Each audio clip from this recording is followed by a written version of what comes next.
A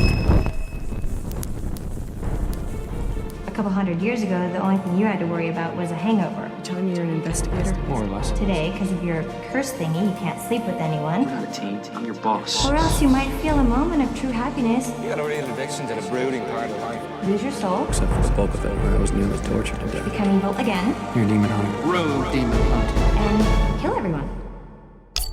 It's fucking fantastic. I love that sound. Thanks, Cornelia. I always appreciate your perspective.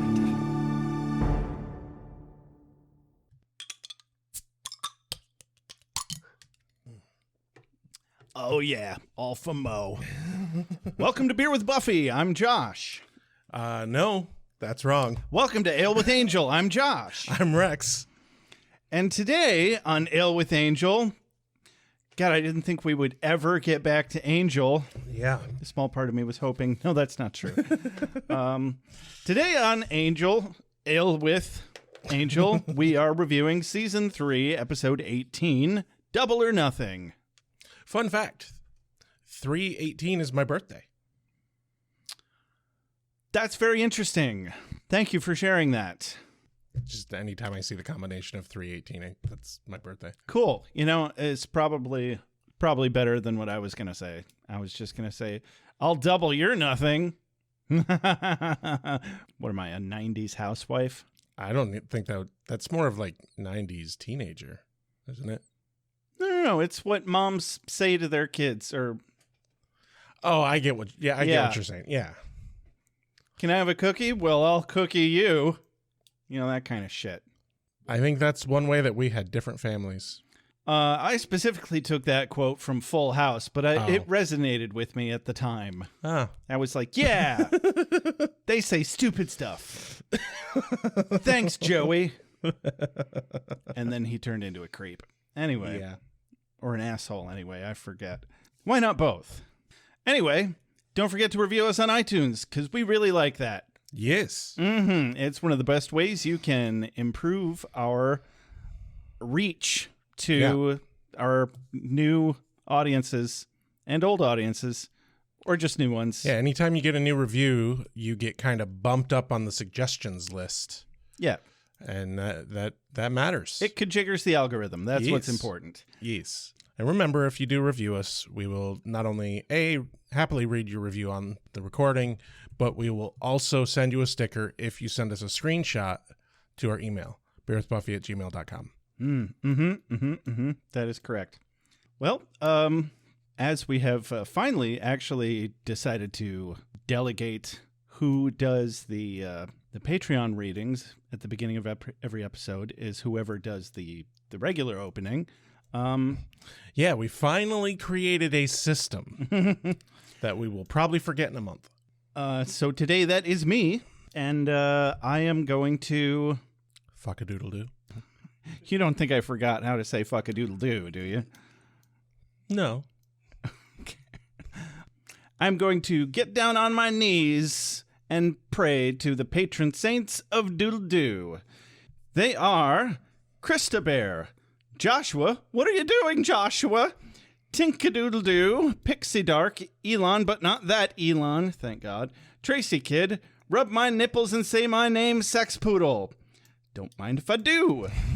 Monica Fonseca, Excelentes, Tasuba Spike, Audrey, two French last names. Check out my band Cryptids, Nathan Lancy, Dulcinea, Rachel Doodle Doo, Seal Hole Emporium, Mr. Tabalicious, Sandra Craig, Jay Sommer, Karen Moon, Pat Likes Turtles, again, Two Tone, Magister of Many Monikers, Gnome, Father Defenestrado, Kelly MC, Jesse Rain, Alex from the Heart, and Carrie Phillips. Thank you so much. Without you, this show literally is not possible.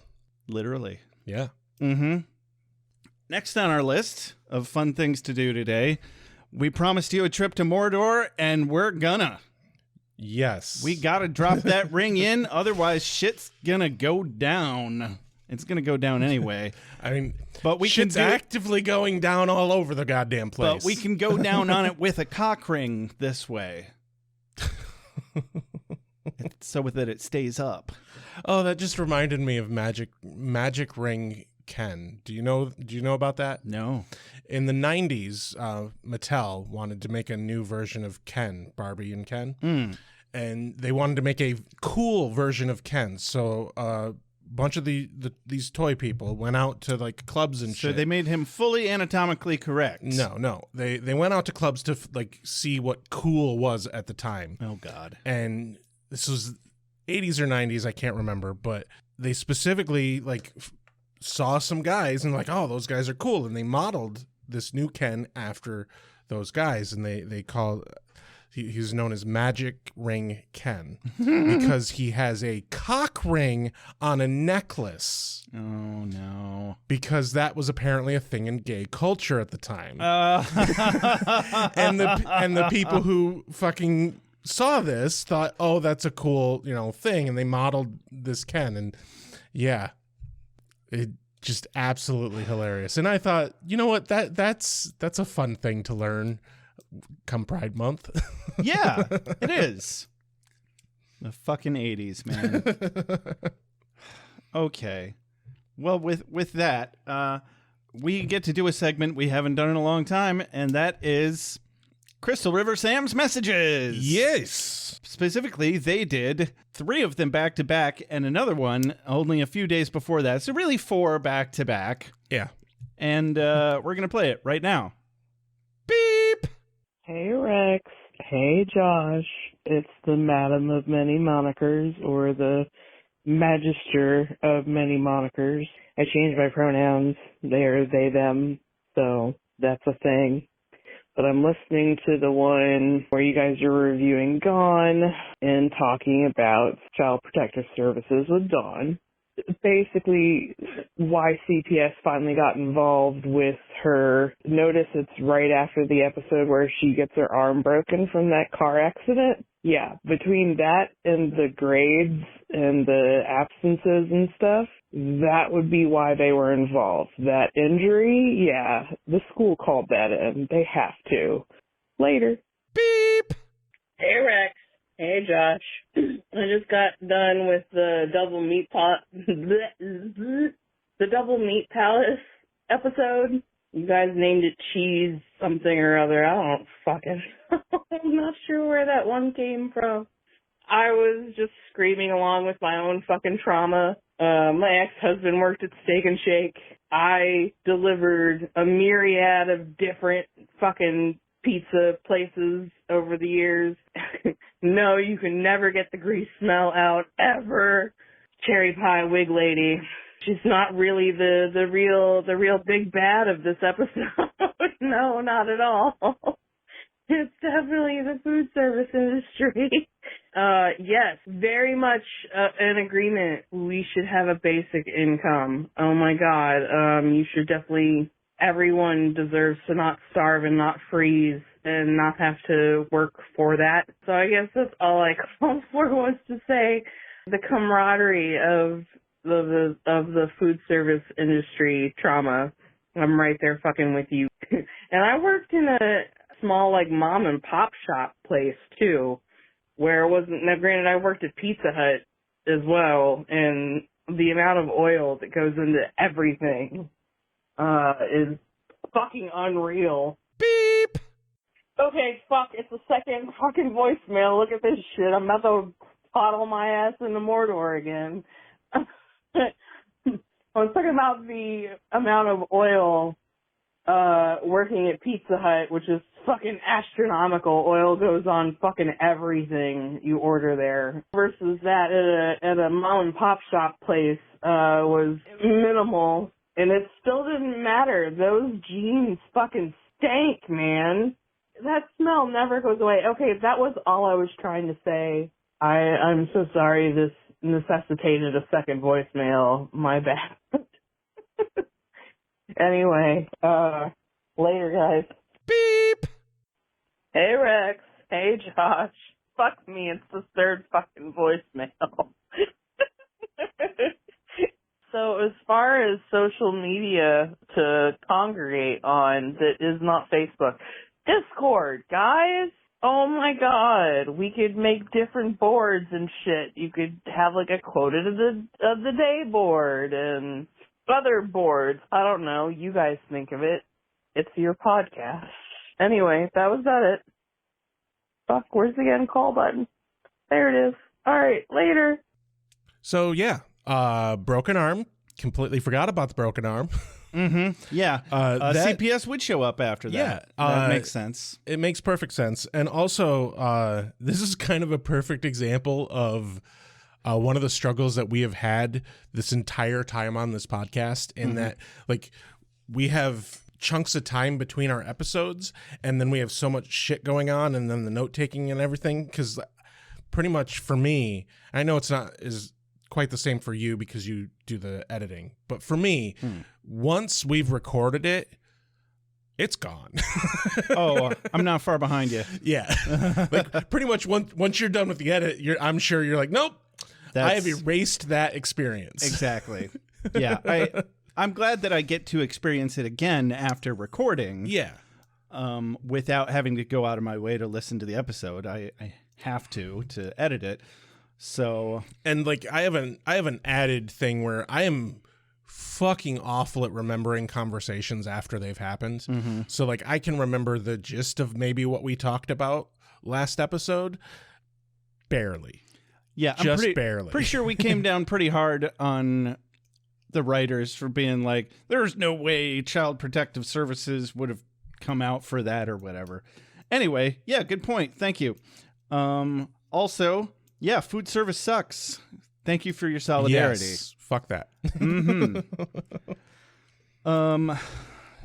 You approve of basic universal income? Well, who doesn't? It's free money. Well, but who's going to pay for it? Republicans. Yeah, exactly. Well, they've proven that they don't actually believe in shit. Yeah. There's no such thing as a good faith argument with a fucking Republican anymore. I agree. Not that there ever was. Now, the last thing as far as Discord. Now, Josh and I aren't opposed to doing Discord. The problem personally that I have is my ADHD ass would never be able to keep up with it. And Josh is a busy person. So I thought you were going to say a busy boy. I mean, yes, but there's no way we would be able to keep up with a Discord with moderating it. Like, that shit's an active thing. Oh yeah, that's like a second life. Yeah, having running a Discord, and it's hindered also by the fact that like neither of us are really active Discord users. I mean, so like I've got it installed on my computer and on my phone. I have it. There's a few things I don't touch it. On an occasion I'll use it if we're playing like an online game or something maybe, but I mean, I could turn my notifications on again, and if people want to chat in there, we could jump on. But yeah, we're not against it. We just, maybe we might need to have some volunteer moderators or something along those lines. Yeah, I was going to say, I nominate you, Crystal River Sam, to run our Discord for us, as well as Geraint Thatcher. And who else? Clubby the Seal, you need to get in there. Yeah, I don't know if any of these people actually use Discord, but yeah, well, what are you going to do? At the very least, we could throw a meme dump thread in there, and that would replace basically what we use Facebook for. And it would be nice to have different channels where we could discuss different things. And you mentioned like having a channel specifically for quotes of the day. I would absolutely love being able to get what other people think the quote of the day should have been. Oh, right. Yeah. Like that would be cool. Yeah, that'd be a fun thing to chat about. But yeah, like I said, we're not opposed. It's just probably more than what we could manage. Maybe not.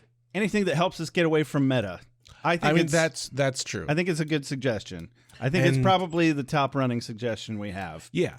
And pretty much the moment that we don't have the Facebook page, I'm fucking gone from there. I've barely used Facebook over the last several months. Oh, I've been getting stuck doom scrolling, and I am so pissed about it. I need other things to fucking do. Yeah, if we could get away from that Facebook page, that'd be very fucking helpful. Yeah, because then I could just and healthy. It. Yes, and healthy. Yes. So anyway, I was still stuck on you talking about you worked at Pizza Hut. I worked at Pizza Hut. Fuck those cunts. Yes, oil everywhere. You're right. That's why I will not get deep dish pizza anywhere. It's saturated with fucking oil. I only do the hand tossed. Unless you get unless you go to Chicago and get authentic Chicago deep dish. It's not worth it unless you can go somewhere that actually makes it well. Pizza Hut's it's crap. It's crap. It was hilarious when you couldn't figure out how to hang up. You sound high as fuck, by the way. Not accusing you of anything. No. It's completely legal in our state. Allegedly. It didn't sound like you were driving, so you know what? You do you. Yeah. And we used to get quite plastered for this podcast, so we have no ground. Embarrassingly drunk in several episodes, you can tell. Fucking Mark Metcalf was like, "Oh, did someone have a problem?" We said no, but yes. Yeah. We both have, in certain phases of our lives, struggled with that one. I certainly abused alcohol a lot. Yes. I don't know that I would call myself an alcoholic at any point, but I certainly skirted close to it. Yeah. Anyway, you couldn't find the end call button, and we have a theory why. It's because you never use it. Oh, burn. But not really. Your messages are just long. We love you. Don't ever change. Yeah. By the way, that was Rex came up with that. I didn't think of that. He's just too much of a pussy to say I like being kind. I like being mean. Yeah. So here we are. This is great. This is perfect. Between the two of us, we're pretty even keel. Yeah. Yeah. So as I suspected, this did kind of bloat the opening time a bit. But you know what? We haven't done that in a while. And frankly, I think this is going to be a short episode otherwise. Probably. So. Probably. In vein of getting through this and getting to the show, it's time for a mom synopsis. Let's get on with this. Joshua, what are you doing, Joshua? I don't know. I feel like gambling, I think. Oh, Joshua, how wonderful. I love the casino. You should join me. Don't you just play the slot machines, though? Well, sure. What's wrong with that, Joshua? I mean, I'm looking for something a little more high stakes. Know what I mean, Vern? What do you mean? Like you want to play poker or something? You can't. You'll lose all of your money. They're all gonna laugh at you, Joshua. What about... Hear me out. What about my soul? Do you think I can bet my soul? It didn't work for Bart Simpson, and it's not going to work for you, Joshua. I forbid it. Okay, but what if, hypothetically, I needed to I don't know, buy a really rare Yu-Gi-Oh card or something. Something I really need. An absolute necessity. What the fuck are you talking about, Joshua? Come on. You know what I mean. Like sometimes you just really need to buy 3 gumballs at the movie theater, and you're like, oh, God. I'd sell my soul for 3 gumballs right now. How high was I when I wrote this? Surely you're being hyperbolic, Joshua. No, completely literally. And that's a big word for you, by the way. Good job. I'm proud of you. Oh, and stop calling me Shirley. You go to the casino to gamble money, Joshua. You throw $20 down or whatever, and the lights go blinky blink, and it makes a beep beep noise, and it makes you happy, and it's a fun time, Joshua. I don't think they take souls as currency. But there are demons that need exercise, Mom. I'm going to prove you wrong. You'll see. Wait, you mean you have demons that need to be exorcised, Joshua? No! Oh my God, Mom, you're such a nerd. There are demons that feed on souls that need exercise. So in exchange for souls, they give me stuff that I super duper need, okay? How are you not getting this? You know what, Joshua? Why don't you just stay home and watch TV or something? I don't need you getting wrapped up in weird mafia deals over Pokemon cards or whatever. You know what? I'll find my own way then, Mom. I don't need your help. Fine. Bye. Bye. And that's how you get the house to yourself for the night, everyone.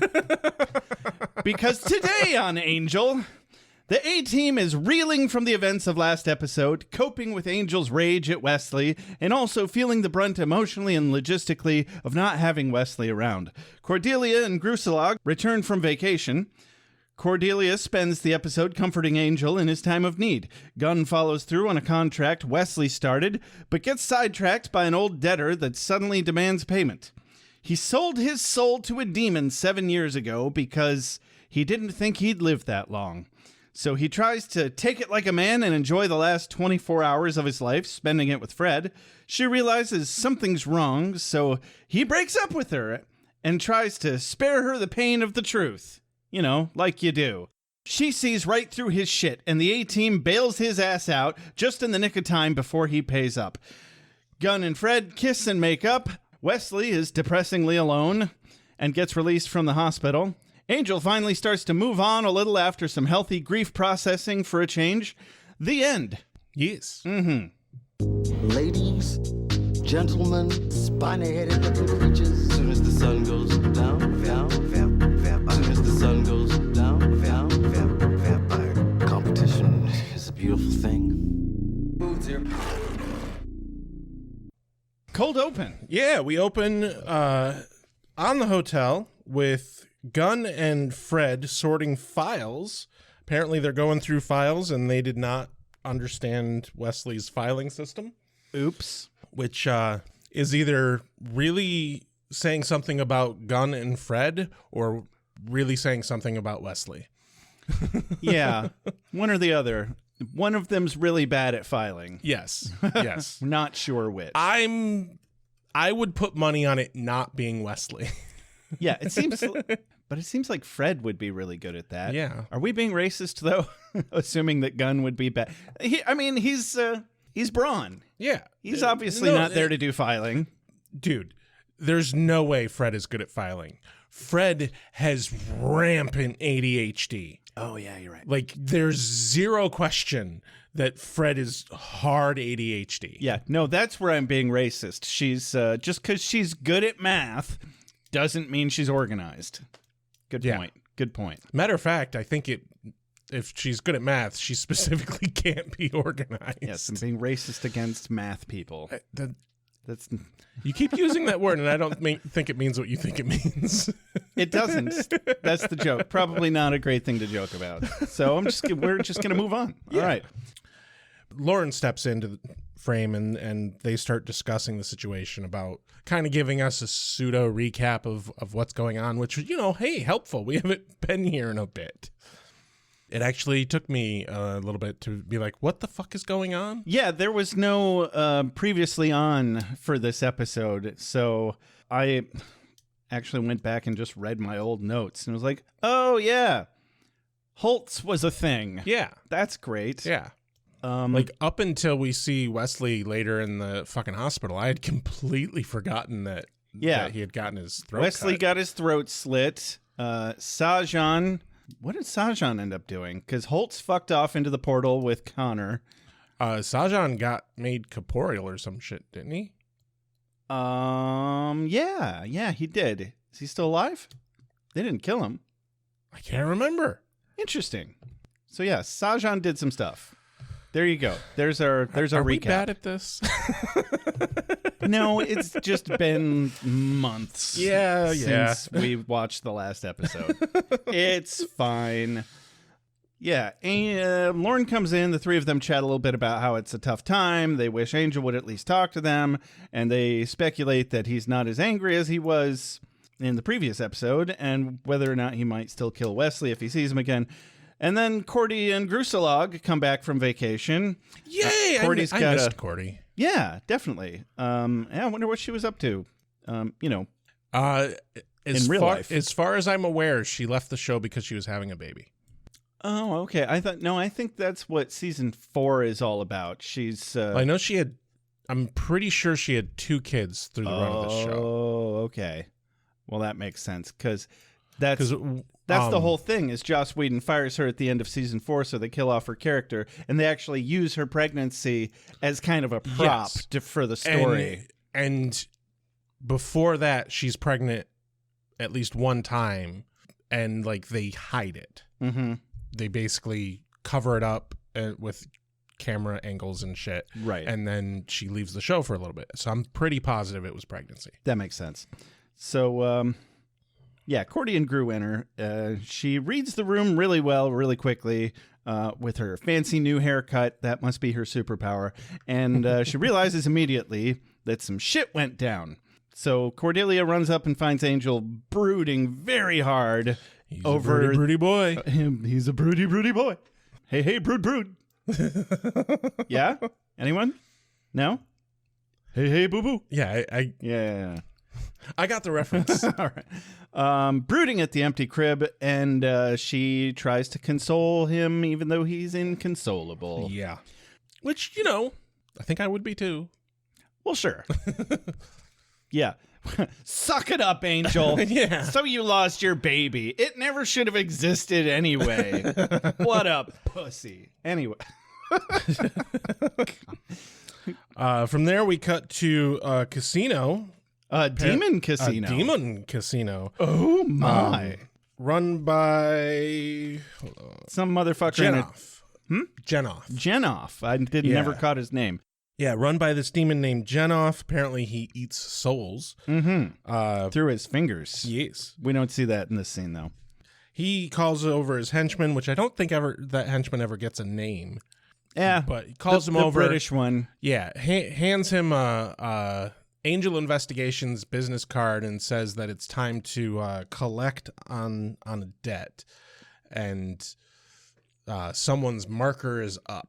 Yeah, and at first I assumed it was Angel. Yeah, it's hinted, like, it's particularly because, like, it's something about a soul. So, like, you flash an Angel Investigations card and start talking about a soul, most assumptions are Angel. He happens to actually be the main character, so it's a fair assumption. Yeah.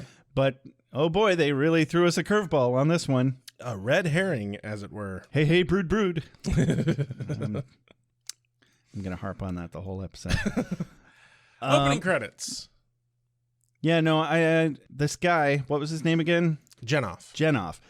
Yeah, we also, just before this, we see Genoff tell one of his other henchmen to go cut off this guy's left hand because he palmed a king. Right. But he's like, let him keep the right one. We can still make money off of it. Right. I'm like, oh, this is the kind of villain we're dealing with. Okay. Great. So, kind of a nice setup. Yeah.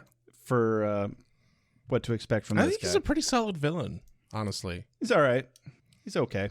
Here, opening credits. Go collect this thing. Opening credits. Meow.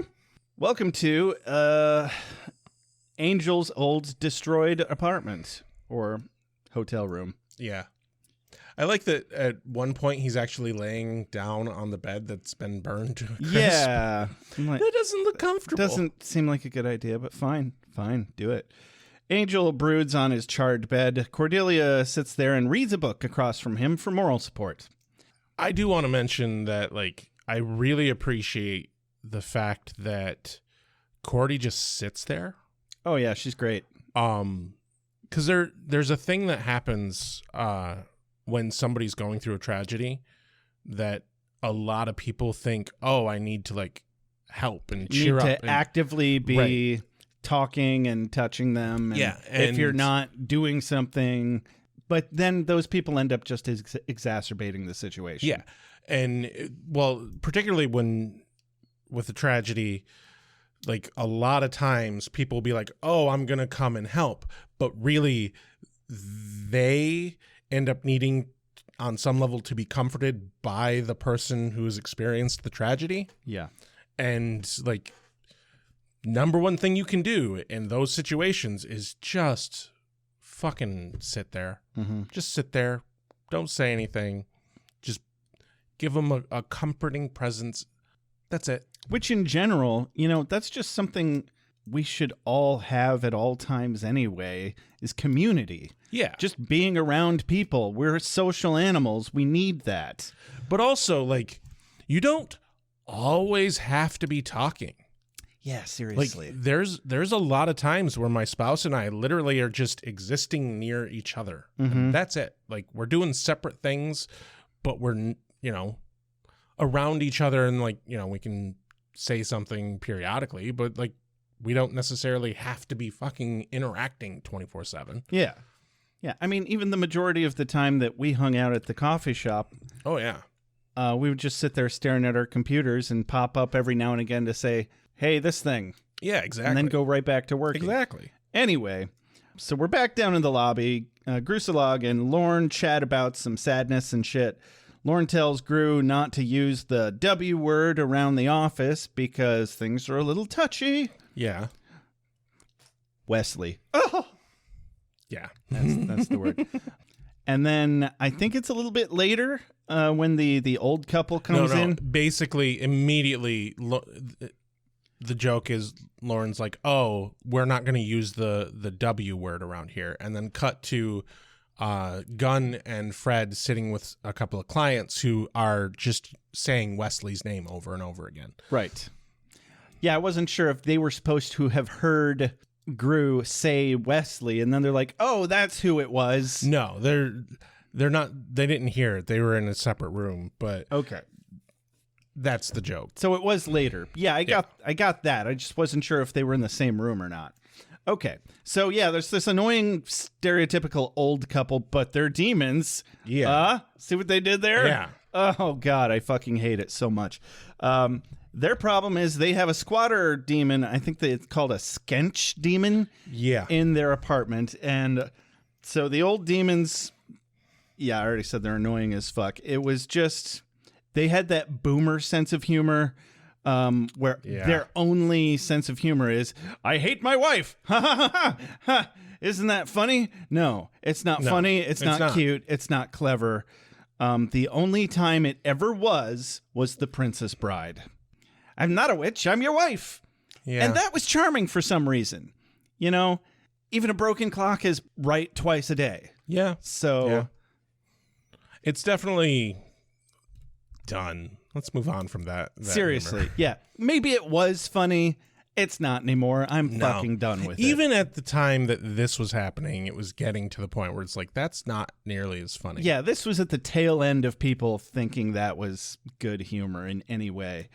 So yeah, Fred and Gunn are they're eating this shit right up though. Yeah. Fred especially. She's enamored with the way that they finish each other's insults, and I'm like, except they didn't. They just insulted each other back and forth. That's not finishing each other's whatever.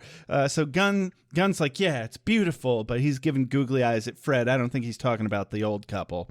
And he must be talking about Fred because she is making the cutest fucking face on planet Earth while she's thinking about this old couple. So she really sells it. Like, okay, I think it's cute that she thinks it's cute, but I don't think that anything about that was cute. No, I agree. Yeah.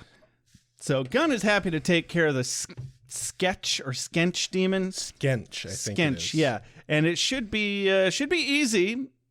All you got to do is decapitate him. Yeah, no big deal. All they do is spit a little. Watch out, they spit.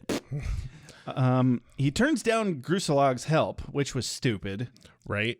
Because you never know what you're walking into. But also, like, I like that Fred is like, don't forget your machete. And machete is just the wrong weapon of choice for a decapitation. Yeah. Wouldn't you want an axe? Wouldn't an axe be better? Yes. Yeah, it's not a vine. Right? It's a goddamn neck. There's bone in there. And presumably. I mean, we don't know what the anatomy I didn't is. exactly major in Skench demon biology. Yeah. So, or anatomy. But an axe seems like it would make more sense. Probably. But got a quote of the day here. After Fred is like, don't forget your machete, Gru's response is, he's very fortunate to have such a woman looking after his weapon. And then the real line is Lauren walking in the background, I'm not touching that one. Yeah. I'm glad you enjoyed that because Yeah. I thought that was just as dumb as the old couple. It's like, get it? Like a penis? Oh, okay. I was like, whatever 11-year-old wrote this script just couldn't resist having Lauren say, I'm not touching that one. So, it's just, I did not think it was funny. I think it's funny that you think it's funny. It's cute. Which is fine. Yeah. Which is fine. Exactly. I'm entitled to my own opinions. Even if they're wrong. So Lauren hides. I will murder you in your sleep. Lauren hides a box of Wesley's shit under the desk so that Angel doesn't see it and want to murder Wesley or something, and whatever his reasoning is. You brush everything under the carpet. Yeah. That's everybody's logic in both Buffy and Angel. Yep. So I have things to say about that later. And so then Lauren goes and fucks off for the rest of the episode to go do a reading somewhere. Yeah, he says it's a perfect time for a house call because everything around here is a little tense. I'll call your house. I mean, you kind of can't. I don't have a house phone. You could call my cell phone. You know what, Rex? I'll do that. Thank you for informing me. You're welcome. I don't want to share my feelings. I don't want to open up.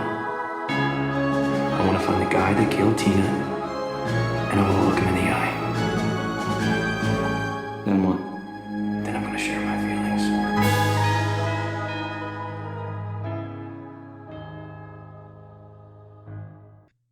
Cut to a hospital, the hospital Yes. that Wesley is in, and Fred takes the box of shit that Lauren just left under the desk. Fred's like, you know what? I'm just going to get rid of that. I'm going to go give it to Wesley. Yeah. And she tells him about finding his notes and that she understands he was trying to protect Angel and Connor. She condemns Angel's murder attempt on him.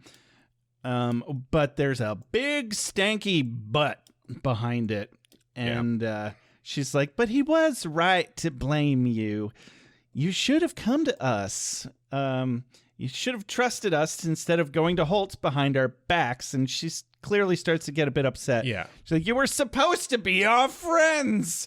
And she cuts herself off as she gets upset. And she just tells him, in no uncertain terms, to not come back to the hotel. Ever. Yeah. Ever, never, ever. Never. Yeah. I mean, she doesn't go on quite like that, but Never again. yeah. I will fucking cut you. Never. I won't cut you. Yeah. I will cut you. Never. No, I think my favorite part about this exchange, though, is at the end as she's leaving. Her zinger is, and the prophecy was false, by the way. So By fuck the you. way, which you should have known that, Wesley. He did the best he could with the knowledge he had. But it's still? She explicitly points out, we're your friends. You should have come to us. We could have figured it out together. Yeah, that's true. Which, by the way, is exactly what happens in this fucking episode. Oh yeah, and it just they're pointing out their own fucking shitty writing techniques. Yeah. And their plot flaws. Like they're just drumming up drama instead of actually writing cool ideas and working their way through them. She points out the specific flaw in Wesley's logic of the situation. And then Gunn goes I and assume that this is a conversation that she had with Gunn about Wesley. does. Yeah. And then Gunn turns around and does exactly the same fucking thing that Wesley did. Oh, but he's got a debt, Rex. He has to God. make good on it.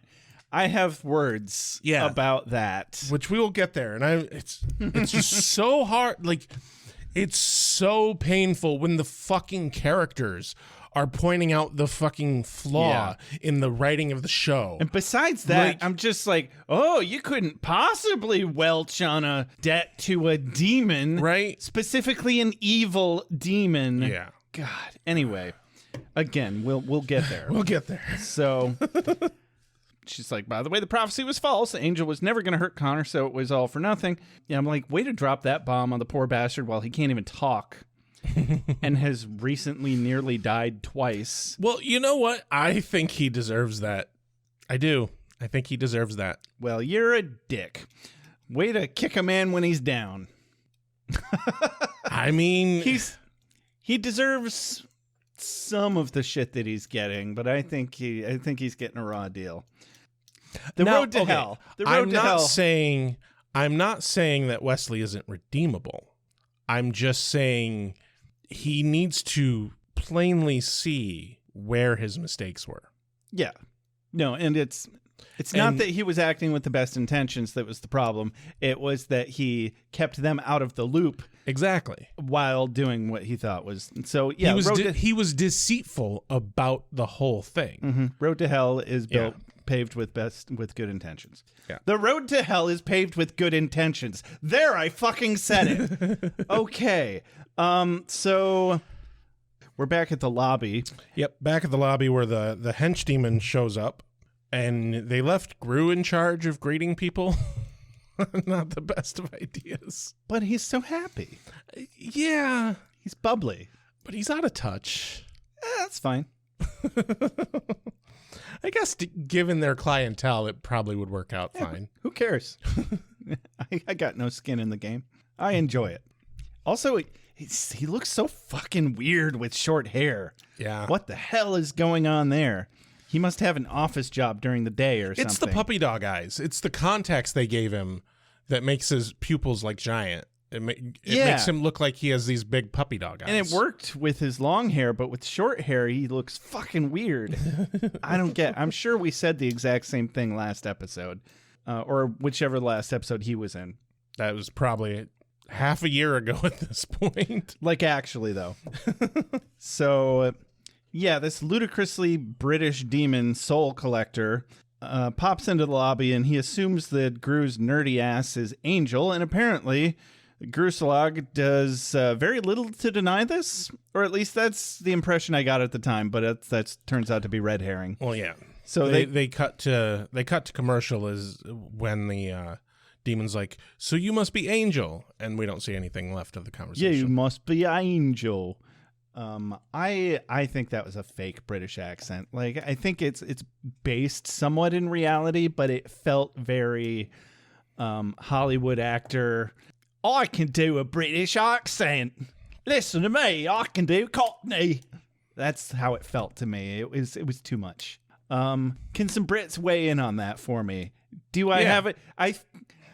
Because if I'm right on that, then I'm proud of myself, and I'm gonna give myself a little pat on my back for actually knowing anything about accents at all. Right. So, cool. Or dash my dreams into the concrete. Yeah. And everyone deserves a little bit of dose of reality from time to time. From time to time.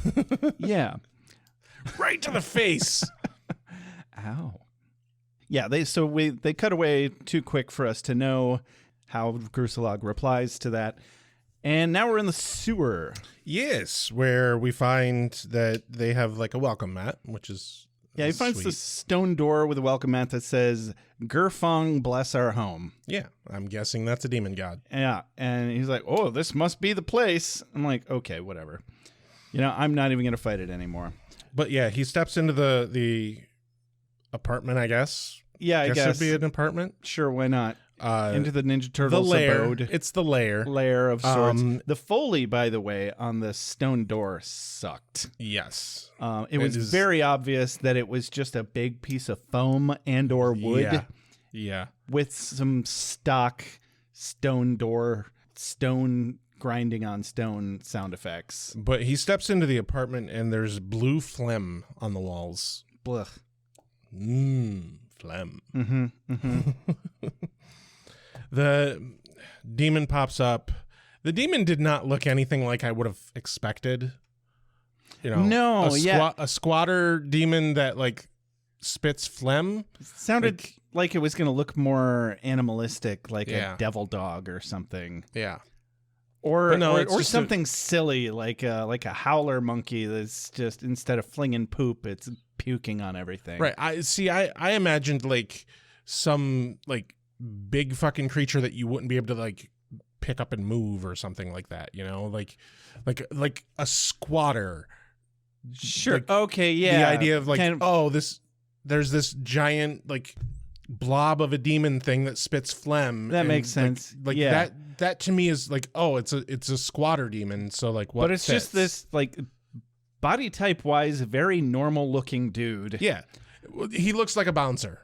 Yeah. And then his face is just, he's got that round, toothy mouth look. Yeah, And he spits phlegm. and he's, watch out, they spit. But the fight's nothing big or all that fancy. He ends up killing the demon, and luckily does not get spit on. Which Yeah, hey, that'd have sucked. the spit goes over his shoulder. He's like, "Oh, it must be my lucky day." And then Seems like the Skench demon would get dehydrated rather easily yeah. for all that spitting. I don't know. I can just imagine a scene where you see a Skench demon spend like 20 minutes drinking like water. Got to keep my phlegm up. Whew. So, yeah, he kills the Skench demon and with his fucking machete, which is stupid. Which he doesn't even decapitate the thing. He just stabs it. Just stabs it. I disapprove. Oh, yeah, I didn't even... Oh, God. So many... welcome to the Plot Hole Emporium that I didn't write again. Yeah. I'm sorry for the... That's just a cock tease at this point. My bad. And then Limey walks in and he's like, must be my lucky day. Oh, wait. No. Gun's like, whoo, must be my lucky day. And then weird British Limey asshole wanders in and he's like, want to bet?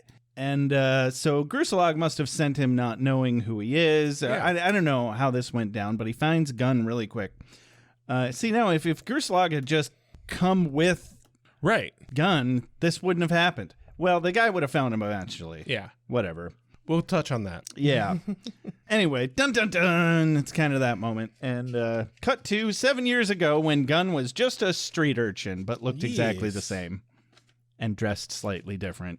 They're blaring Gangsta's Paradise. Yeah. Which I like that song, but it felt forced in this moment. Yeah. It felt like a little too on the nose, you know? Yeah. It's like, okay, we get it. He's black. Right. He's black and from the hood. Ooh. I purposely say that in the most white way I possibly can because that's what they're doing. Excuse me. I noticed you're from the hood. I happen to be from the hood myself. Yes, exactly. But anyway, he goes to this casino, wants to talk to the boss. He doesn't have an appointment. Why would you need an appointment if you're in the business of like getting souls? That seems... Well, it turns out he didn't need an appointment. That's just how they ruffle you up. Yeah. Gets a pat down, didn't have any weapons on him, which, why would you in this situation when you're like going there with a purpose? Yeah, and not the purpose of offing the guy. Right, exactly. Like he's there to make a deal. But he's a gangster, though, so, he should have weapons? I don't know. Whatever. He's smart enough not to bring weapons with him. Yeah. That's the point here. He's street smart. Good for Yes. him. But yeah, he has a little conversation, a little sit down with this guy. The whole gist of it is 7 years ago, he sold his soul to this guy. We don't know for what. He hands him a picture. We Yeah. assume it's a girl. I thought it was going to be his sister. The whole time I'm like, he must have wanted to get his sister back, but I don't recall him ever getting his sister back. And this might have been before his sister died. This is well before his sister died. Yeah, so because his sister died a year or so ago. Yeah, that was real season time 2. with the show. Yeah. So and this is 7 years before that. yeah, so that wouldn't have made any sense. Good point. But it's your very stereotypical like guy goes to make a deal with a gangster. Yeah. sort of scenario with the add-in of like they're not bargaining for money, they're bargaining for a soul. Yeah, it's weird that 7 years is the time limit because I'm so used to 10 years being the time limit with a Crossroads demon. Well, they don't specifically say anything about a time limit. There's no time limit. The problem is that because Gunn is in love with Fred, he's defaulting on the agreement because he's, quote, giving his soul to the woman he loves. Interesting. Okay. Which, I don't know, that feels belabored. Oh, it is. You're not wrong. Okay, just check. Not just me. Thank God. No. All right. So yeah, now if he doesn't pay up in 24 hours, they'll take Fred's soul too. Oh no. Yes. Oh, and then there's another gay joke based on Fred being a guy's name. Right. He's like, I don't judge. It's like, well, you just did. Yeah, you just did. It sounded pretty judgy. Just did. Sounded pretty homophobic there, bud. A person needs certain designer things. You shouldn't be trying to eat my friend's brains. Hey, you're a vampire. Cut to the lobby. Yes. Gunn wistfully eyeballs Fred, who sorts some papers and shit across the room in the office. Cordelia notices Gunn's a little off. And this is where I wrote in all caps, now Gunn, this is when you learn from Wesley's mistake and fucking tell her. Mm-hmm. Yeah, he must be back to get help. Insert gif of the genie going, tell her the truth. Watch out, they spit. It's always an Aladdin reference. If it's not an Aladdin reference, it's an Ace Ventura reference. All right. Moving on. But yeah, he barely gets into the lobby when Cordy shows up and asks him if he's okay. And of course, she is way too on the ball to be shoved off like nothing's going on. Yeah, she is. What did the princess say when she got to the ball? What? Yeah, I knew where you were going with that one. That one always gets me. Anyway, they talk a little bit, and she assumes that he is feeling guilty because they're happy and everyone else is sad, which is, a decent thing to be worried about. But that's not the case. He's not guilty. He's just, a dumbass. Mm-hmm. That is correct. But yeah, she decides to tell him that him and Fred should take tomorrow off and just have a them day. And he's like, ooh, this is a great idea. I'm going to have one last good day with her. Yeah, genius. Fucking genius. Yeah. Cordelia just assumes that he's feeling guilty for being happy with Fred while Angel's grieving his son and Wesley's gone and defunct from the group. But she tells him not to feel guilty and to live a little because they're a great couple. He didn't think he'd ever live this long. She tells him to take tomorrow off with Fred, and then she fucks off. And yeah, this whole time, he could have been like, well, no, actually, I've got a real problem. Right. I have to pay up on this debt. And then, her and Angel could have been like, the fuck you do. Exactly. The fuck you do. Exactly. I can't fucking understand how in the hell the writers write this episode right after, explicitly in the story, Wesley's an asshole because he doesn't do exactly the thing. Yeah. Oh my God. Mm-hmm. It's like they have an 8-ball giving them plot ideas and it just keeps landing on the same square. No, I think they have a fucking illustration of an 8-ball that has the one answer in it, and they think that it's a real one. They just walk up, it's in a frame, and they shake it, and it's like, oh, it's the same thing. Weird. The 8-ball has spoken. What's our plot going to be this time? Oh, people are not going to communicate things that they would unquestionably, without a doubt, communicate to the people they care about. If there were any semblance of realism to the psychology of how these people are interacting, yes. Like, they're supposed to be super close buds, all of them, but then they're not. I don't think it would bother me so much if it was every now and then that it happens, but it's getting dead horse levels. Yeah, they're just relying on it too heavily as a plot device. Yeah. I don't know. How many TV shows have I written? I have a podcast. I deserve to criticize them. Yes. We are literally paid to criticize. This Thank you very much. Is our job. That's right. One of them, anyway. But cut to the next day where Gunn wakes Fred up with a phone call, and apparently they have this whole fucking routine now. It's cutesy guessing. Yeah, thing, where Gunn calls Fred, and then Fred attempts to guess what Gunn is wearing. And without fail, gets it correct within 2 tries. Yes.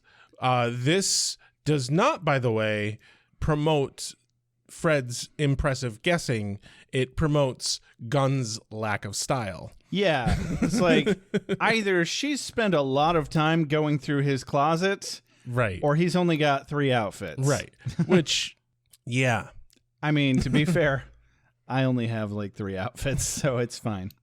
I have a few more. I finally switched to my other pair of jeans today after a couple of long months. The problem I have with my wardrobe is I worked a job that didn't have any sort of uniform, but I didn't have a ton of clothes, and there weren't that many things that I could wear comfortably in that environment because it was just too fucking warm. Mm-hmm. So I bought multiples of like, I found this one shirt that is actually comfortable to wear because it's cool enough.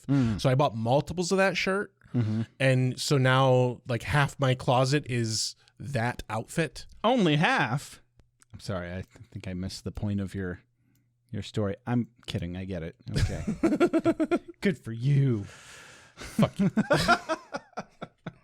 Anyway, the point I was trying to make is Gunn was recently poor. Yes. I don't know that they pay him enough now that he could consider himself not poor, but I mean, he does live in LA. he did abandon all of his people to work with these couple of white people. Yeah.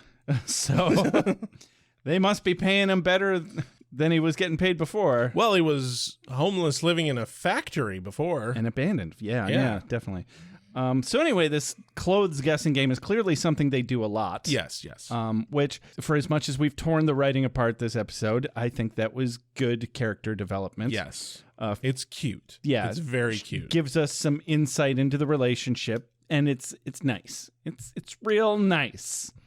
I wish they could do anything complicated, but, they just give us a couple of nice moments every now and again. Yeah. So she tells him to come find out, implying what she's wearing. And I'm like, oh, that's hot. I'm so lonely.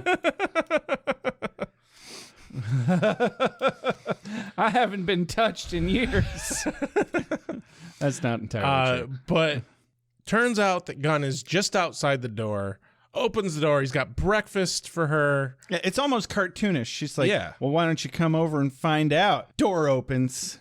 Yeah, he's got breakfast on a literal silver platter, but there's not actual like homemade food in there. Right. It's takeout. This is one of those times, like every single time I've ever seen one of these platters with the dome lid, in almost every single instance that you see it in TV shows, it's like, why would they own that? Why would they? But this time it makes sense. This is the only time it makes sense because they live in a fucking hotel. In a hotel that would have a whole ass kitchen full of these things. Exactly. Yeah. And so he's got takeout from Fred and Gunnanese in there. Yes. And it's all pancakes and waffles. Oh God, that sounds so good. Yeah, but if you put syrup on it, see previous episode of Beer with Buffy. But instead, she just eats a bite of dry waffle and/or pancake, and then they share a dry pancake kiss. As she informs him he's, in fact, the best boyfriend ever, even though she's about to find out that is not true at all. Right. Sorry, I'm just thinking about waffles. Yeah, waffles. Our sound waffle good. maker. Our waffle maker broke a bit ago, I'm so and sorry. we haven't really been able to replace it just yet. And so it's been like 10 months since I've made waffles. Yeah, we're just north of the Waffle House line. Yeah, Like there's no real Waffle House.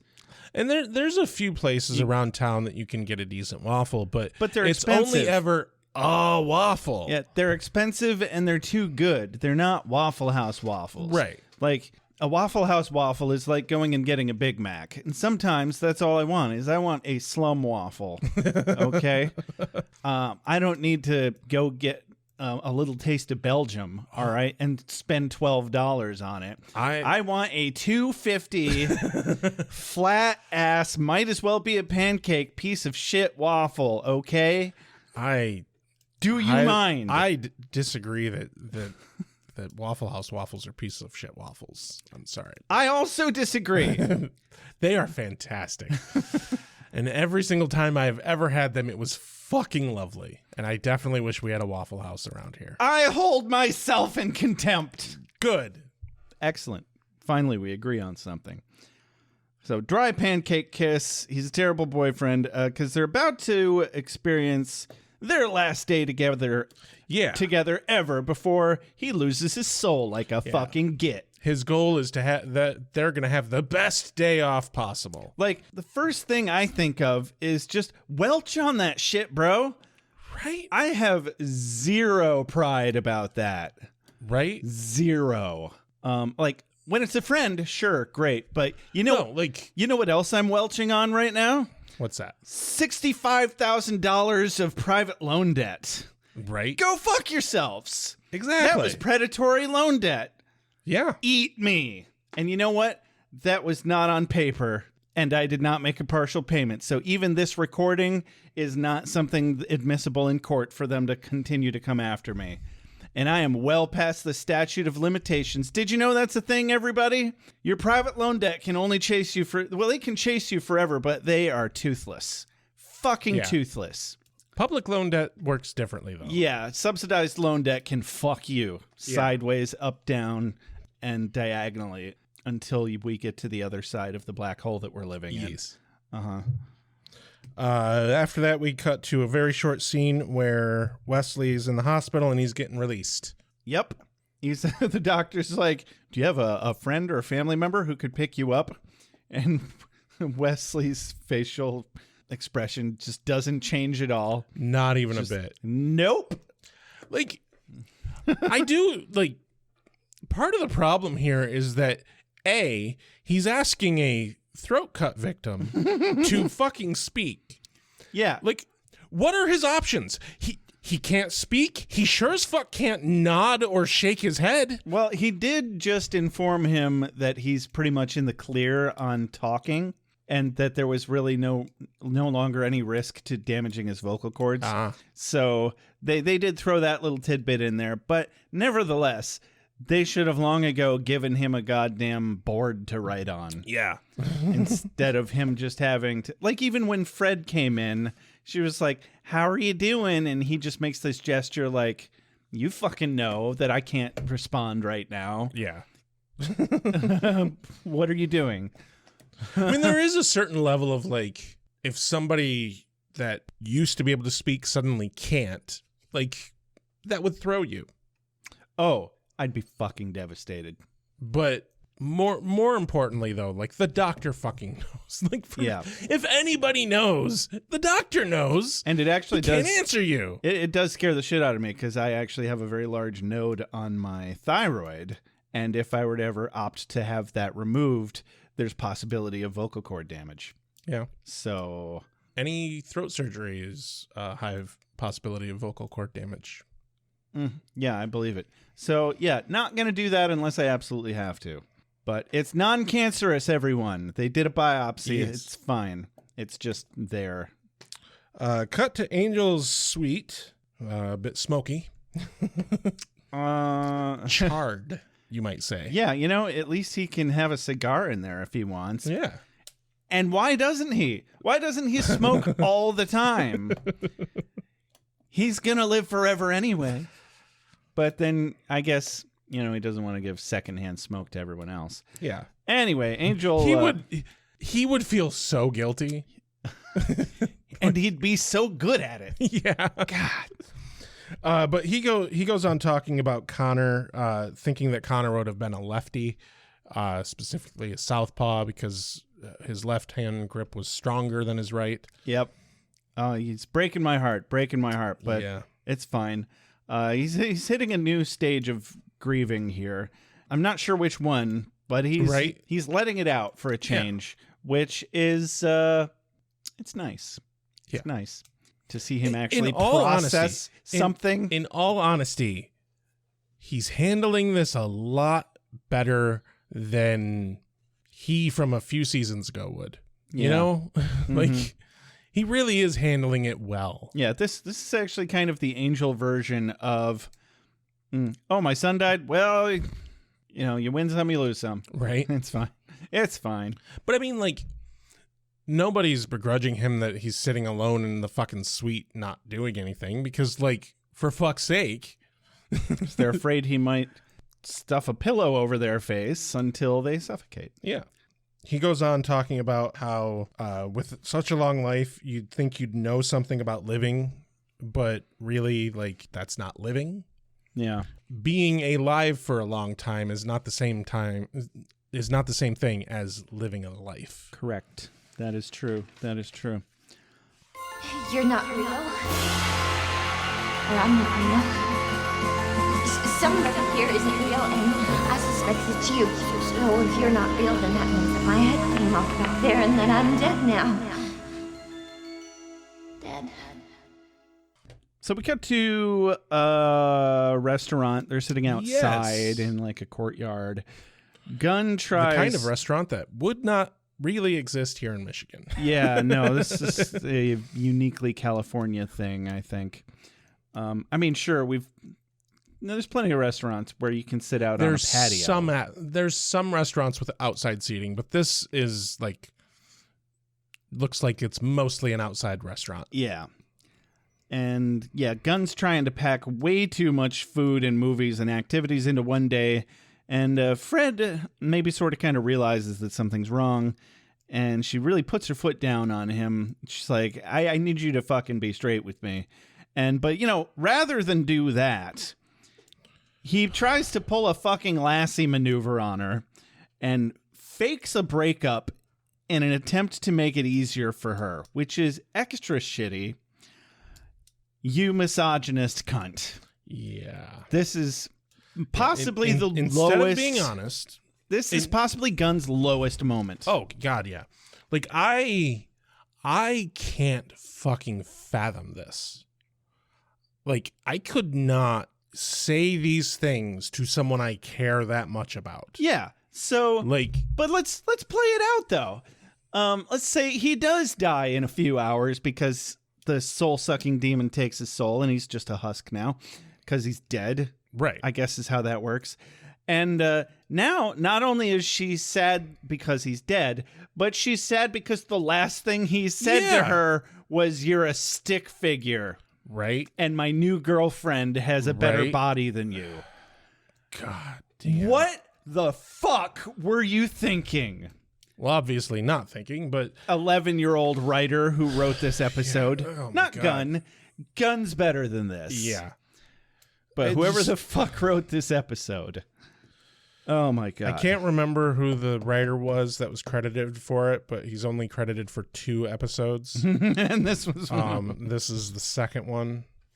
It's written by David Goodman, or at least that's who's credited for it. He wrote 2 episodes, this one and the episode of Dad. Wasn't there also another David involved on this one who's like not David Goodman, but David I don't know. Badman or something? I don't know. I don't remember.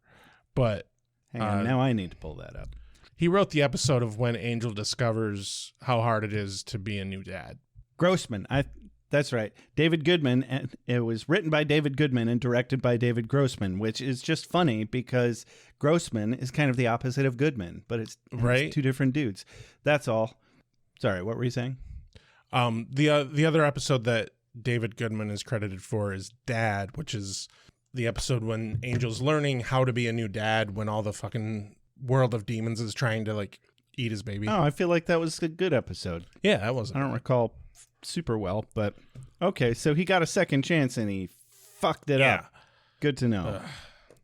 But yeah, I could not fathom doing this to someone I cared about. I could unquestionably not fathom doing this to somebody that I was in love with. Yeah, seriously.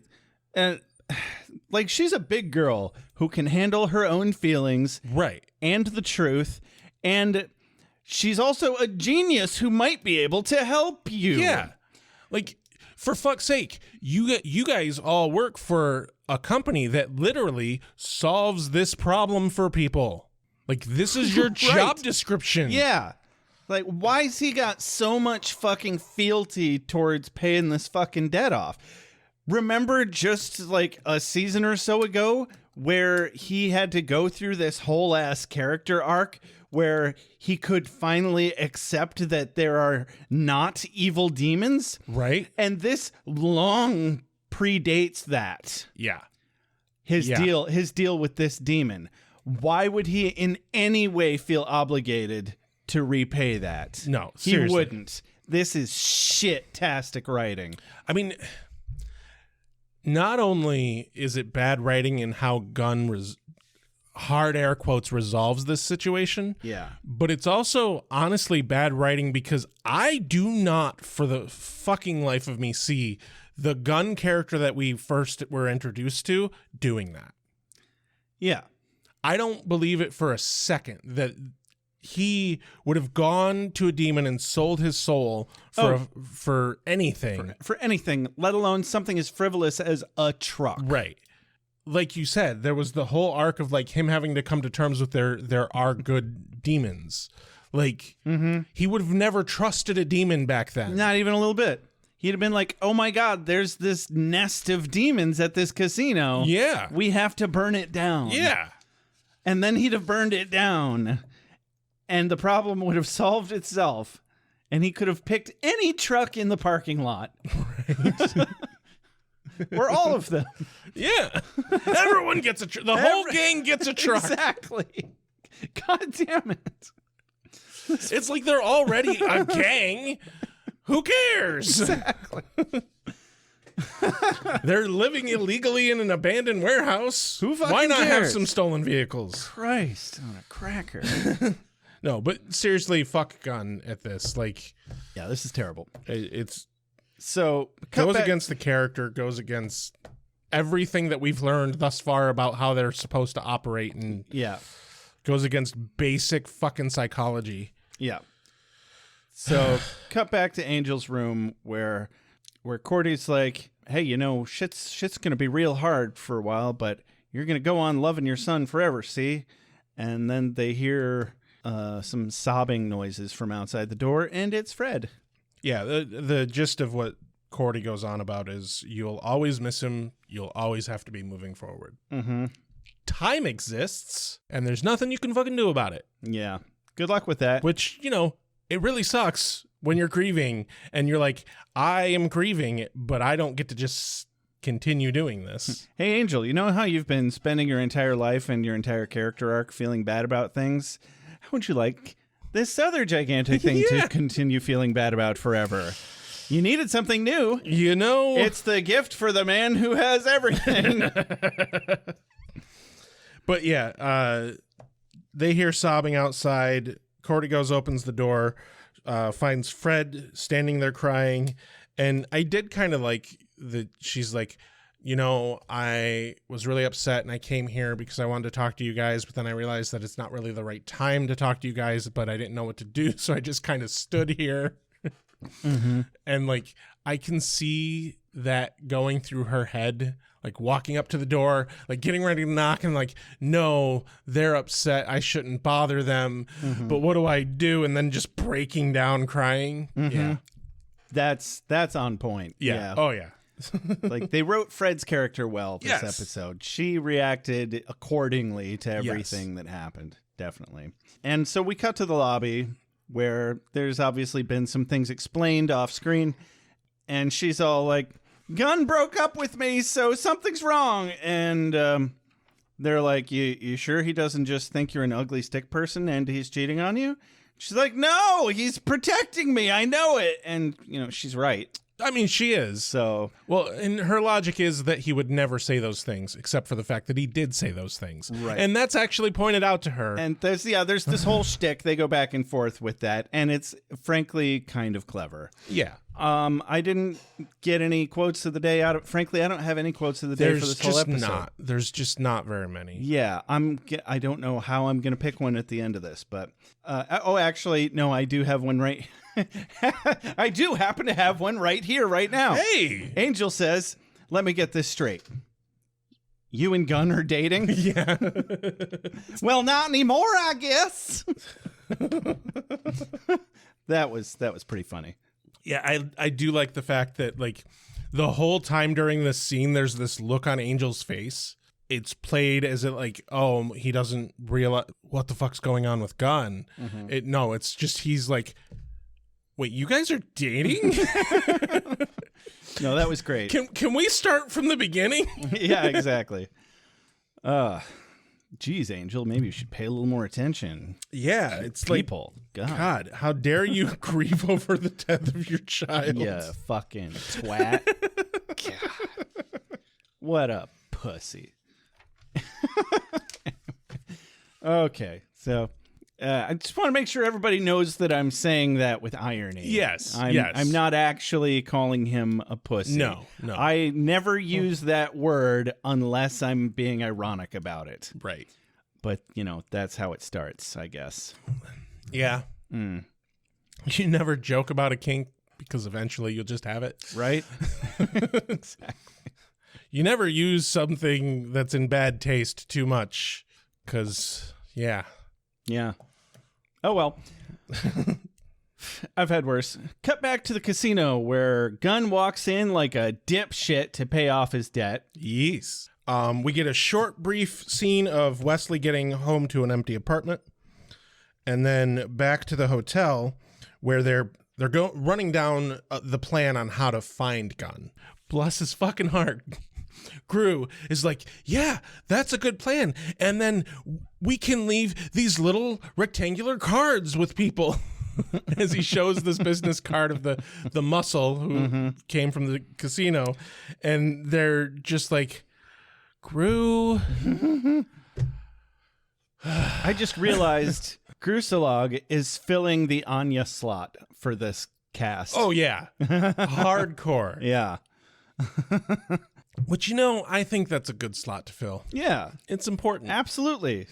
But, yeah, it turns out that they just know where he is, and Angel's even heard of Genoff that owns the casino. Of course he has. Yeah. Angel knows everything. Exactly. He's Jesus.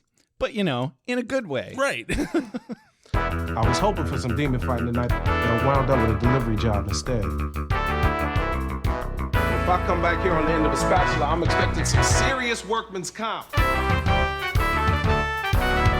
I'm just messing with y'all. We cut back to the casino where Gunn is facing down Genoff, and Genoff mentions Fred, and Gunn's like, you fucking don't say a word about her. Like, she's not part of this deal. Yeah. And he agrees. The whole point that the muscle henchman dude was telling him was that if Gunn shows up, they don't have to do anything with Fred. Yeah. Maybe you could have just not broken up with Fred. Like another way that it could have played out is like he says a heartfelt goodbye to Fred and then goes and gets his soul eaten. Like, yeah, that doesn't seem like that would have changed anything about the deal. Exactly. Like Gunn is acting like the only way to save Fred is to break it off. To not he has to retract his soul from her. Right. But like that, they never mentioned that. Yeah, I didn't even think of that angle. They only said, we will take Fred as well as your soul if you run. Yeah. Like, that's... Gunn is a smarter person than this writing has made him. Oh, yeah. Without a fucking doubt. Oh, yeah. Yeah. Oh, yeah. I did get one kind of good line, like, I'm giving it quote of the day because, like, it's such slim pickings in this episode. Mm-hmm. Oh, yeah. It's not, like, it's not necessarily full quote of the day level, but I did enjoy it. But Genoff says to the henchman dude, tells the henchman to grab Gunn because he's going to take Gunn's soul. And Gunn just looks to the henchman dude and says, I'm not going to run, but touch me and you better. And like, I like that. Yeah. It's He's about to go out with some fucking dignity. exactly. Yeah. Even though he hasn't had much dignity this episode. No, yeah. But immediately right before Genoff can stab him in the eyes and steal his soul out Yeah, with his fingers are like an inch away from Gunn's eyes. When the A-team busts through the door. They go full Kool-Aid Man. They did. Well, not really. They came in through the door, not the wall, which, you know, Lame. man, failure to make a good entrance, right? Yeah, you know, the sprinkler system turns on and it's red and they're like, oh, is it that time of day? Wait, this doesn't taste like blood. And you just hear a low rumble of, oh, yeah. That's how that works. Yes. Mm-hmm. Mm-hmm. Yes. Mm-hmm. There, saved it. But yeah, they bust in and they are immediately surrounded. Like, really, guys, you didn't have any better plan than that? Frankly, they got further than I thought that they realistically could have. But then they're surrounded. Yeah. And they accept that they're surrounded for a moment. Yeah. So Angel decides that he's going to bargain with Genoff and makes a double or nothing deal where he chooses the card Hey, game. guess what? That's the title of the episode. Yeah. Weird how they did that. Hey, hey, brood, brood. Anyway, Angel comes up with this double or nothing situation. And Genoff agrees to it because, you know, explicitly agrees to it solely because Angel's soul is special because he's a vampire. Fred's like, no, I can't lose Gunn if you lose. And Angel's all, I never lose at cards, god damn it. Don't you know how broody I am? So I have a little bit of headcanon here. So from the standpoint of Genoff, he's a soul eater, right? Yeah. If a soul is the accumulation of life lived, Okay. then think of how much tastier Angel's soul would be. It's like a versus a finely, normal mortal soul because his soul is hundreds of years older. yeah, it's a finely aged wine or Exactly. cheese. Or like a whiskey, aged long enough to drink. Yeah. Yeah. But anyway, Genoff agrees, and commercial break, we get to my actual quote of the day here. Okay. The setup quote from Angel says, Fred, I understand you're nervous, but don't be. Been around a long time, played a lot of cards, won a lot of bets. Mm-hmm. To Fred's response, this is the quote of the day. See, that's where we're different. I tend to get lost and lose things. I can't lose Charles. And I feel that. I tend to get lost and lose things. Now, I don't get lost, but I lose things all the fucking time. Oh, yeah. And if you think about it, she got lost. It's real hard to get lost anymore with Google Maps. Right. You know? But like she got lost in a whole nother dimension. It's cute. She did, yeah. Get lost. Yeah, you're right. It's cute. That is cute. That's adorable. Fred makes everything fucking adorable. Right. And then Cordy makes a very important point here. Points out that if Genoff eats Angel's soul, he becomes Angelus. Yeah. Gunn dies, and Angel becomes Angelus. Yeah. That isn't everybody's problem. Yep. Yeah, like we've already kind of sort of lost Wesley here. We lost Connor. Yeah. Like that would be extra devastating. Yeah. Like the whole gang's going down. Goddamn. That's a big fucking problem here. And so because of this, or we think because of this, Angel hands Cordelia a steak and says, you know what to do if I lose and do it fast. And she's like, oh, bitch, you know I will. Yeah. And so Genoff sits down with Angel, tells him to pick a game, and Angel's like, how about a simple cut of the deck? High card wins. And I'm like, way to move the plot forward. Thanks. Like, boring. Obviously, it was a choice probably in the writer's room because, like, guys, we don't have enough time. We don't have enough time for them to have an actual card game. Yeah. But from the logic standpoint of Angel, this is the stupidest fucking thing ever because you're turning a game of skill into a game of pure fucking chance. Into a game of chance, yeah. He's like, I've played a lot of cards. I'm not going to lose a card. Right. And then he goes for a 50-50 shot. Yeah. You fucking asshole. Yeah. Good point. I didn't even think of that. So, yeah, go figure. Angel loses. Yeah. Jenna flips a 9 and Angel flips a 3. Fucking 3. And Cordy wastes no time stabbing the stake into Jenoff's hand. And Angel somehow was palming a goddamn battle axe. Right. And just swipes Jenoff's head clean off with that axe. Why they let him hang on to it, I don't have a clue. Or I guess he's just got some hiding places. He does wear that long coat. He does wear the long coat. Yeah, nobody thinks twice about the long coat. Yeah. Good job. Good job, Angel. Sure. Angel cuts off Jenoff's head. Of course, Angel's like, well, I guess we're done here. And then I guess Gunn knows that he can regrow heads. Yeah, Fred runs to Gunn, and she's super happy and giddy and excited. And he's like, well, you didn't think it was going to be that easy, did you? I'd have done that a long fucking time ago if it was. And then Jenoff's head grows back all slimy and nasty. I do have to say, the head growing back and he's screaming while it's happening, that was impressively off-putting. That was. Like, that, and it was the right level of gross. Like, it was Peter Jackson gross. Yeah, it was. I almost wonder if they brought him in as a guest artist. You're not wrong. It was really good. Great effect, and like the fact that he was screaming just. Yeah, again, broken clock twice a day. Yeah, exactly. So the mob of demons is like, hey, anyone else owe this guy? And they all swarm him and start beating him to death, or at the very least, into a pulp that has difficulty moving. Which, you know what? That's a good move on Angel's part. Like, none of these people are on his team. Seriously. Like, he has like 3 fucking henchmen that run the casino.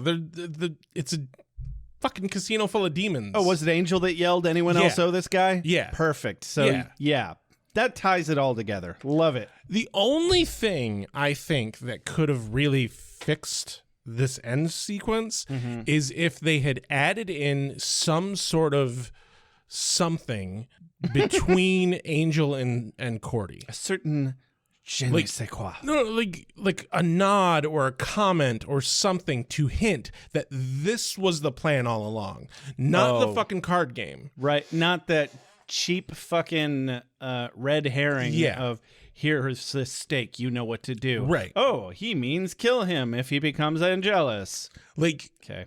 Even the really cheap, like, remember that time in such and such when, and Cordy goes, oh yeah, I remember that. And it's like something that was never on the screen. Like, even that would have been at least something to be like, no, okay, like Cordy knew this going in, what to do. Yeah. Like, that would have made it a bit stronger of an ending, I think. Yeah.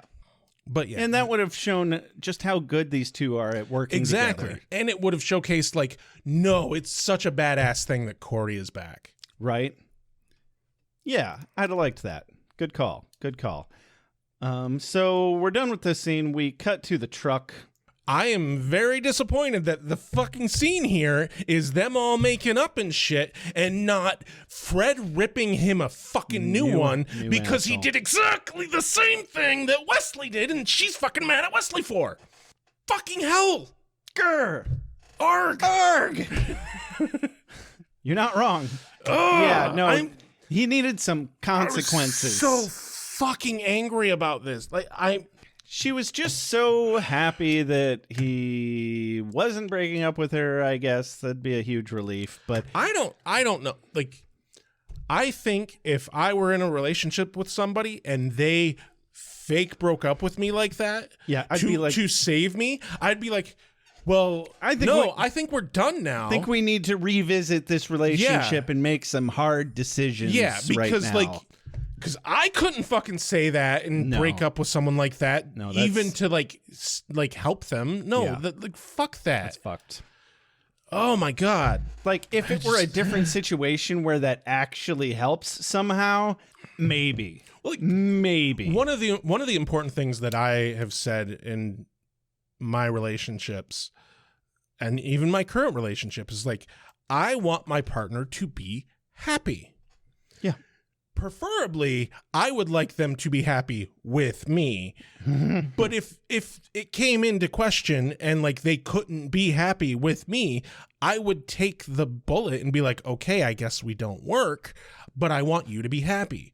How could you be in a relationship with someone and actually care about them and be able to like hurt them that way? Yeah. Like, I guess same argument that I had for Wesley that doesn't necessarily hold water, but it's all that comes to mind is he did the best he could with the information he had at the time, except no, he didn't. No, he didn't. Gun's not that stupid. And, yeah, especially because they had a perfect showcase of what he was doing was stupid and wrong that happened a day ago. Mm-hmm. It's within fucking days of that. Yeah. Are you kidding me? But yeah, this is when Gun's apologizing, and it turns out that he traded his soul for the fucking truck they're sitting in. Yeah, that's his big secret. And Fred's like, you have to tell me, who was she? I'm a big girl. I can take it. And it's like, it was a truck. And I'm like, wow. I thought it was going to be like his sister, but obviously that doesn't make any sense. And like, his point is valid. The truck was an important tool that they used in slaying vampires. It was. Like, that makes sense. But that's like buying the jet to get the peanuts, though. Yeah. Like, dude, you could have gotten so much more for your soul. Yeah. Yeah. Like, fucking superpowers. Right? A mansion. Right? Even like, that's peanuts. Yeah. Jesus. Like, it's your soul. Exactly. I do want to say the writers also missed a solid joke here, because during this conversation, Fred points out to Gunn that the truck doesn't even have air conditioning. Right. Maybe you could have gotten a truck with air conditioning. Your soul's not even worth air conditioning. Right. And then she said her last line in the episode is that Gunn makes her melt, and Gunn's response 100% should have been, "Are you sure that's not the lack of air conditioning?" That could have been cute. Because that could have been like, the right cute self-deprecating joke, sure. in that moment. I guess we'll never know. No, we never will. And Bastards. I hope that we don't get another episode that fucking disservices Gunn so fucking hard. Yeah. Also disservices Fred for not, like, how can you condemn Wesley for doing what he did and then not turn around and condemn Gunn for doing what he did? How indeed.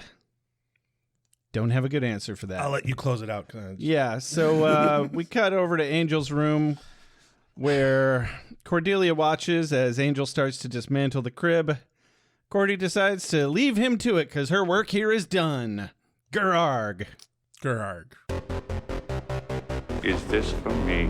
I must be ready. I need my strength. Give me more! Nights I shall walk in the earth. Hold on. You've got something in your eye.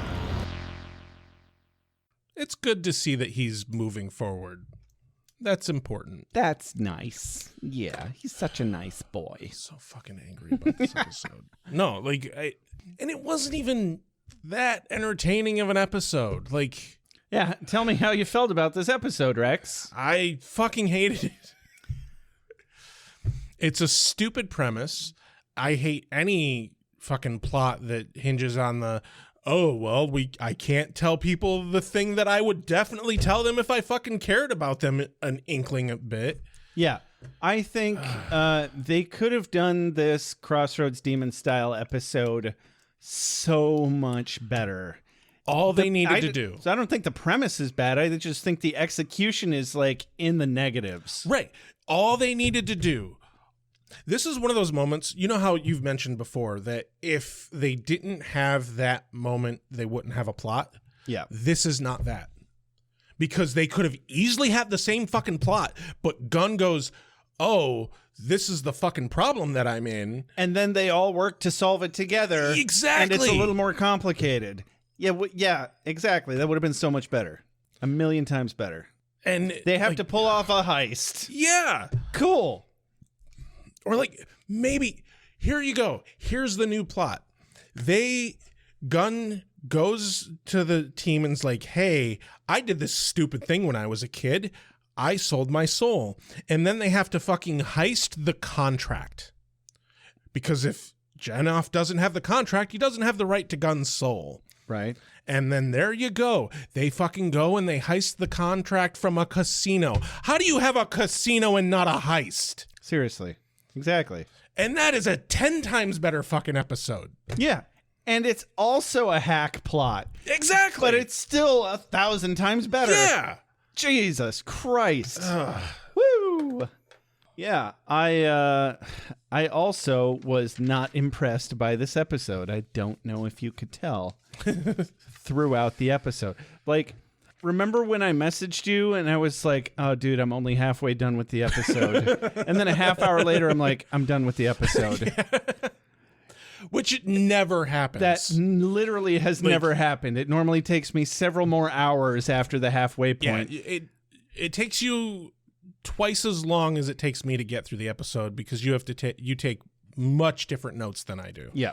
But yeah, there's never been a time where you're like, I'm halfway through the episode and then a half hour later you're done. No.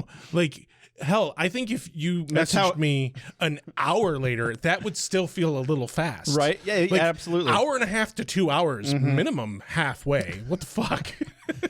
And yeah, that's how I ended up accidentally skipping that useless scene where they're trying to figure out how to find the gun. Right, yeah.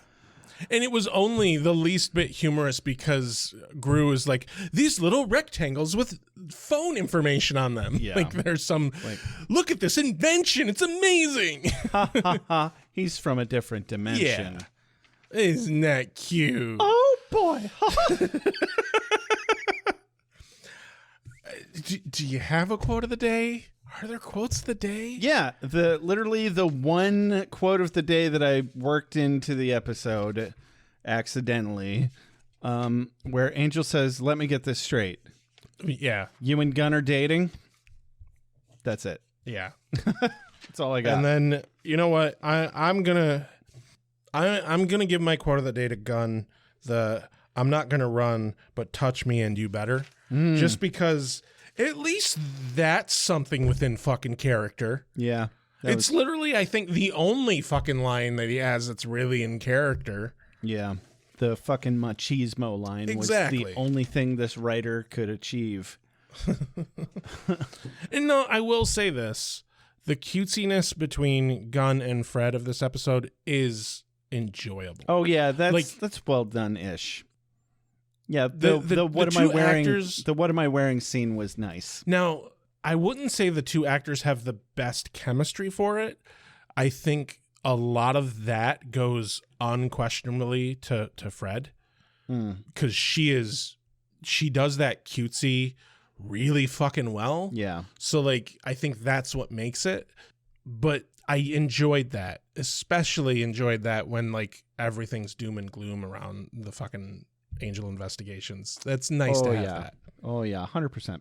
Okay, this has been another episode of AwA with Angel. Don't forget to, for the time being, like us on Facebook, join our Facebook group. We're working on possible alternatives to that. You can follow us on Blue Sky. We are slowly using that more. We're working on it. Yeah. If you'd like to get in touch with us, you can do so through Facebook or Blue Sky. You could also just give us an email, beerwithbuffy@gmail.com. Or if you want to leave us a voicemail, you can do that too, 269-743-0783. And you can also text that number. If you'd like to support us, you can do that in a number of ways. The number one most helpful way is to give us a review on iTunes. Written reviews are better than just stars, but we'll accept stars too. Oh, yeah. And remember, as always, if you give us a written review and you email us with a screenshot of that review, you can get a free sticker. And if you do a written review, you will be in the running for the next hoodie that we give away. If you'd like to more directly support us, you can do that by going to beerwithbuffy.com/shop or products, or just beerwithbuffy.com. The store's right there, first page. Yeah, just fiddle fuck the page. Yeah, fiddle fuck the page. There you go. You'll find it. Right in the cloaca. Right in the fucking cloacas. If you'd like to be one of our executive producers, or as Josh so lovingly loves to call them, executive doodle-doos, you can do that. Patron saints of doodle-doo. Okay, that's new. That's new to me. Patron saints of doodle-doo. No, I'm just bringing it back. I used that one a long time ago. Oh, did you? Yeah. Well, I don't remember. If you'd like to join our Patreon, you can do that, patreon.com/beerwithbuffy. This has been another episode of AwA with Angel. I'm Rex. I'm Josh. Have a good night. Hey, hey, crew. I think that's what it was. Yeah. That's it. No, I did not say, hey, Google. Fuck off. I make allowances for your years, but I expect a certain amount of responsibility, and instead of which you enslave yourself to this cult. You don't like the color?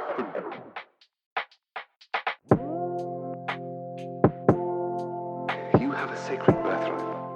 You were chosen to destroy vampires, not to wave pom-poms at people. Why can't you people just leave me alone? You are the Slayer. Go ahead. Him. I'm a watcher. I haven't the skill. Oh, come on. By appealing to your common sense.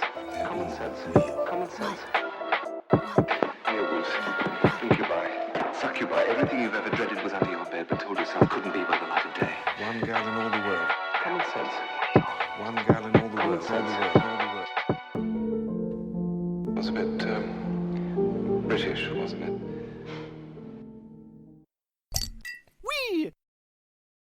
Wait, what have we done? Why are we watching this?